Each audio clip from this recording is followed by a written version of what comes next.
let it go. But Man, first thing first, Carolina, man.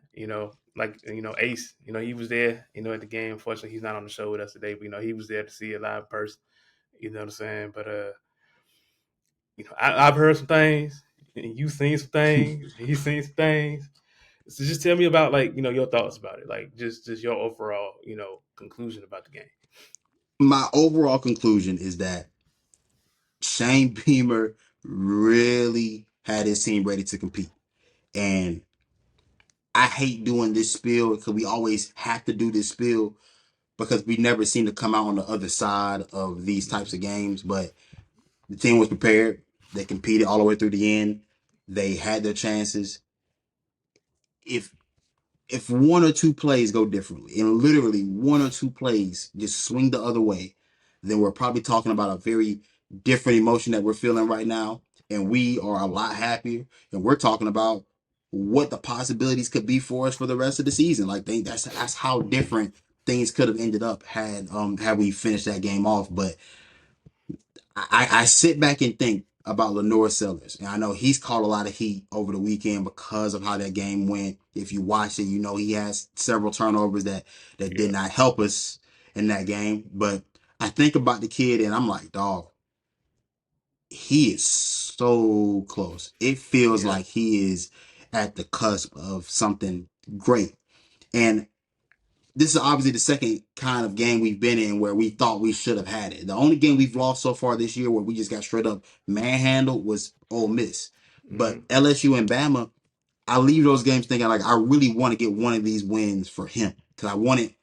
Being close is cool, but you need to get one of those so you can actually feel like you can win one of those. You know what I'm saying? Like being close is cool, but you got to learn how to win. And learning how to yeah, win here in South Carolina seems to be the next thing for Shane Beamer and his crew to figure out. And I know people are tired of hearing like the old, "oh, we'll get them next week" type of mentality, yeah. but that's literally all we have, dude. Because it's Hmm. not like we're a bad team. This isn't like years past where we weren't good on the O line, we weren't good on the D line, we weren't good receiver.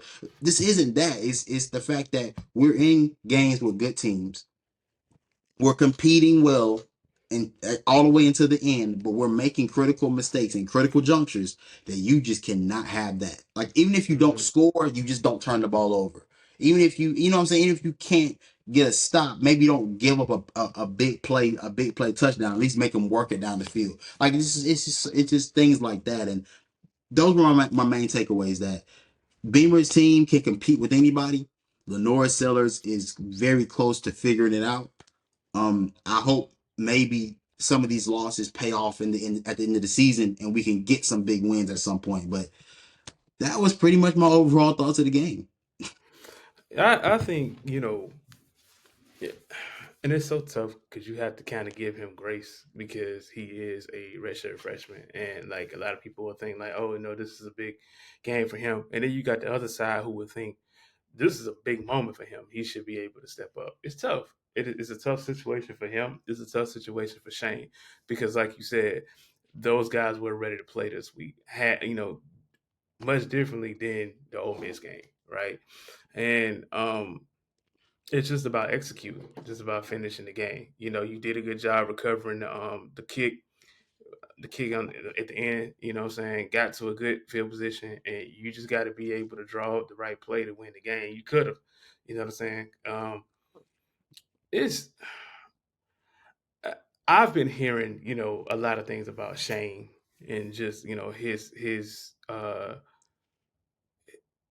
his position now in terms of like where does it go in terms of him being on the hot seat, or is it like time what is it time for something? There's been a lot of talk, and like I said, we talked about this multiple weeks. It is so hard because of what he brings outside of football, you know and what he stands for outside of football as well, and what he means to the community and everything. But it's just like this is a situation where you have to be ready for that. Like it was right. The game was like right there. It was right there twice. Two possessions twice. And not being able to come up with that. And like you said, this would have been a big moment, a big win in South Carolina history, a big win. Hence 2010, we know how that went, but it would have been much bigger than that. You know what I'm saying? For us to be, Way bigger way bigger. Freshman quarterback, on the seventh ranked road. on the road. Last time we beat them at home. And I don't know, dude. Like it's just and like you said, all we have is we'll get them next week. We'll get them next week. But at this point, we don't even know how next week is going to be.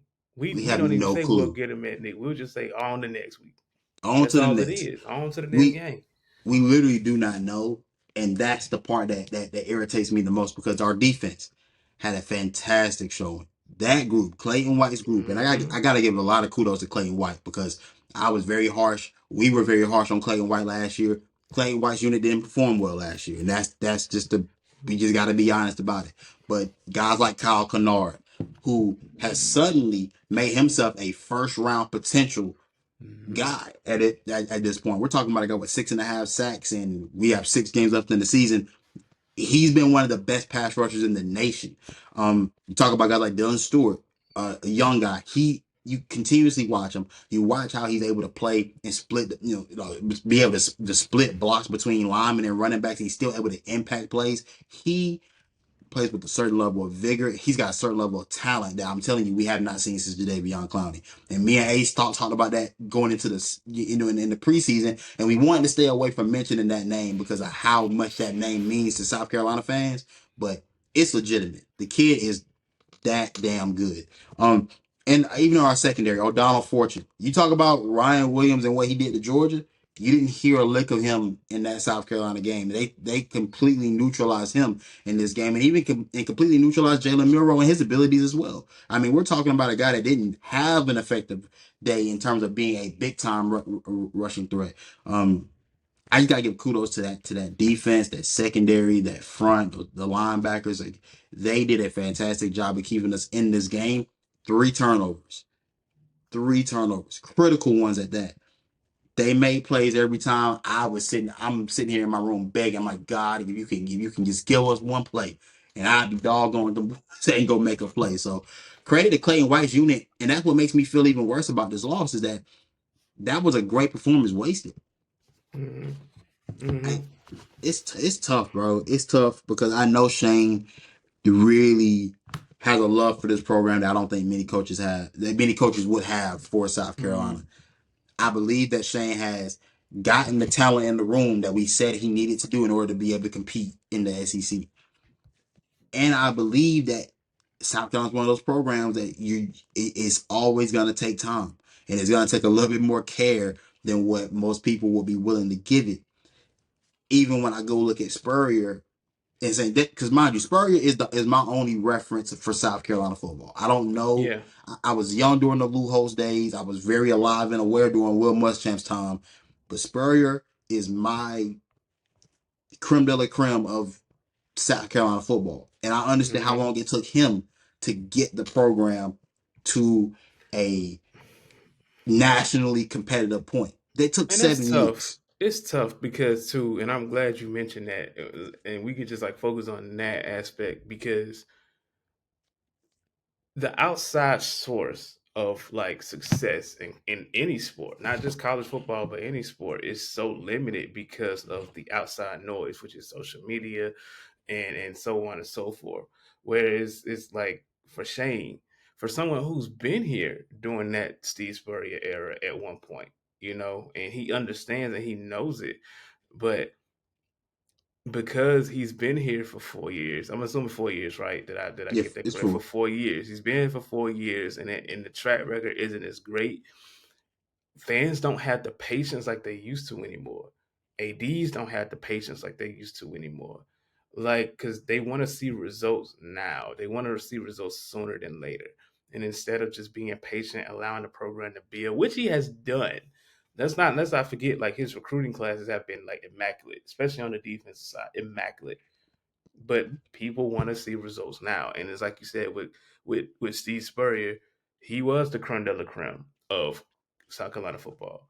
It wasn't always good, it wasn't always bad, but when he got to that peak, it was potential there. The Clowney era, the Stephon Gilmore era, what I'm saying? All these, Ashton Jeffrey, all this talent that's come in during that tenure, people, they finally found hope. They finally Mm, found hope. And obviously, he did what he did and he left and we had to start off from square one. It's so much different now, especially when you put yourself in the media the way you do, the way he does. You kind of got to back that up, man. And I think people are kind of like tired of just you talking the talk, but you ain't walking the walk. yeah, and I mean, it's understandable. It's definitely understandable, and again, I guess we can talk more about what we think will happen against Oklahoma. I mean, Oklahoma coming off of a embarrassing loss to Texas. Texas is. We'll talk about Texas later on in the show, but Mm-hmm. Texas is what you said they would be. Um, Oklahoma playing a true freshman quarterback in Hawkins. Um, he he shows. I mean, he shows flashes of like a young Colin Murray. If for those who remember him, especially like his Texas A&M days, where he was just Mm-hmm. running around making plays, and it didn't really feel like it was refined yet. That's what it feels like. Um, I wonder, can our defense take advantage of a guy in his youth? Take advantage of a guy making his first career starts. Can we corral him in the pocket? I worry about that because he's a different type of runner compared to Jalen Milroe. Jalen Milroe is a fast quarterback. He's quick. He's got quickness to him, but he's much faster than he is quick. This kid Hawkins, he's quick as lightning. He's hard to contain.